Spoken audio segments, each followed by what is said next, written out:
নমস্কার বন্ধুরা, welcome to Anis home kitchen. আশা করি সকলে ভালো আছো। আমিও আছি ঠিকঠাক, কিন্তু আজ সকাল থেকেই আমার মুডটা একটু বিগড়ে আছে। একে তো উঠেছি লেট করে, আসলে কদিন থেকেই দেখছি রাতে একদম ভালো ঘুম হচ্ছে না, মানে ঘুম আসতেই চাইছে না।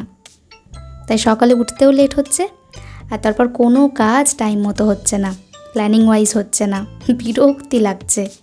আগে তাও দুপুরে একটু করে ঘুমোতাম, কিন্তু এখন রাতে ঘুম আসে না বলে সেটাও প্রায় ছেড়ে দিয়েছি। তো যাই হোক, ভেবে তো ছিলাম যে আজ পুরো রান্নার ভিডিও শ্যুট করব, ভালোভাবে শেয়ার করব, কিন্তু দেখো পুরোটা আর পারলাম কই। অলরেডি 2টো পদ আমার নেমে গেছে, ভাতটাও হয়ে গেছে। এখন জাস্ট ওই খুচরো খাচরা 1-2 জিনিস এগুলোই বাকি আছে, বানিয়ে নেব। আজ আবার সকাল থেকেই বাড়িতে কেউ না কেউ আসতেই ছিল, তো তাদের সাথে কথা বলা, চা শরবত দেওয়া এসব তো ছিলই। মোবাইল হাতে নেওয়ার সময়ই পাচ্ছিলাম না, তাই গোড়া থেকে দেখাতে পারলাম না সব কিছু। বাবাও আজ সারাদিন বাড়িতে ছিল। এখন যেটা আমি বানাচ্ছি সেটা হচ্ছে মশালা আলু চোখা, নর্থ ইন্ডিয়ান স্টাইলে। শুরু থেকে তো দেখলেই কি কি দিলাম, তাও একবার বলে দিই। আলুগুলোকে আগে থেকে সেদ্ধ করে নিয়েছিলাম, তারপর কড়াই একটু সর্ষের তেল গরম করে তাতে ফোড়ন দিয়েছি, গোটা সর্ষে, গোটা জিরে আর একটা শুকনো লঙ্কা। তারপর বেশ অনেকটা কুচনো রসুন, কাঁচা লঙ্কা, মিহি করে কুচনো পেঁয়াজ আর কারি পাতা দিয়ে ভালোভাবে ভেজে ওতে অ্যাড করেছি একটু হলুদ গুঁড়ো, কাশ্মীরি লঙ্কার গুঁড়ো আর একটু ধনে গুঁড়ো।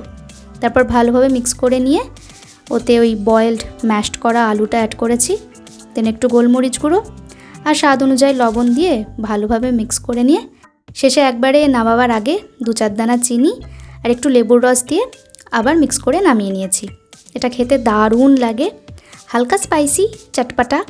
যারা একটু স্পাইসি খাবার খেতে পছন্দ করো তারা এটা বানাতে পারো। ভাত, রুটি সব কিছুর সাথেই যায়।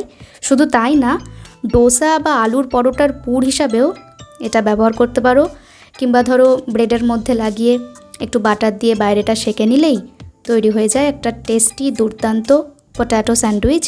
খুব ভালো লাগে খেতে। আর এই যে আমার লাস্ট আইটেম, কটা বেগুনি ভেজে নিচ্ছি। ছোট ছোট বেগুন যেগুলো হয় না, ওগুলো কটা ছিল ফ্রিজে, দেখলাম।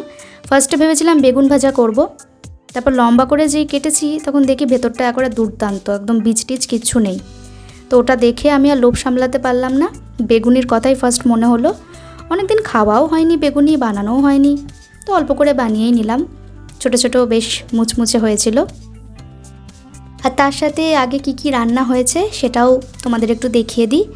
এই যে টক ডাল, কাঁচা আম দিয়ে মুসুর ডাল, আর তার সাথে আজকে করেছিলাম একটু লাউ চিংড়ি।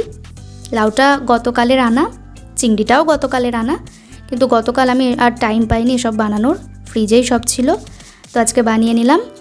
আর চিংড়িটা আমি ইচ্ছা করেই আজকের জন্যই রেখেছিলাম, কারণ গতকালকে কালবাউস মাছও আনা হয়েছিল চিংড়ির সাথে, তো একদিনে 2টো করে লাভ কি, সেজন্য কালকে একটা মাছ ঝোল করেছি আর আজকে চিংড়িটা। খাবার বাড়তে বাড়তে বাবাকে খেতে বসতে বললাম। এই পা হাতে ফোন নিয়ে এসব কাজকর্ম করতে সত্যি একটু অসুবিধা হয়, কিন্তু কি করব, তখন আর ট্রাইপড সেট করার মতো আমার সময় ছিল না। বাবা অলরেডি বসে গিয়েছিল খেতে, তো তাড়াতাড়ি করে কোনো রকম একটু ফুটেজ নিয়ে তারপর খেতে দিয়ে দিয়েছি। ও হ্যাঁ, দেখো ভুলেই যাচ্ছিলাম, এই যে ঘরে পাতা টক দই, এটা একটু বাবাকে দিয়ে দেবো, তাহলেই আজকের লাঞ্চ থালি একদম কমপ্লিট। এই ছিল আমার আজকের হেসেল কর্মসূচি। এই বেলার মতো এখানেই সমাপ্ত হলো। তো চলো, ঠিক আছে, আজকের মতো বিদায় নিচ্ছি। সকলে খুব ভালো থেকো, সুস্থ থেকো, পাশে থেকো। টাটা।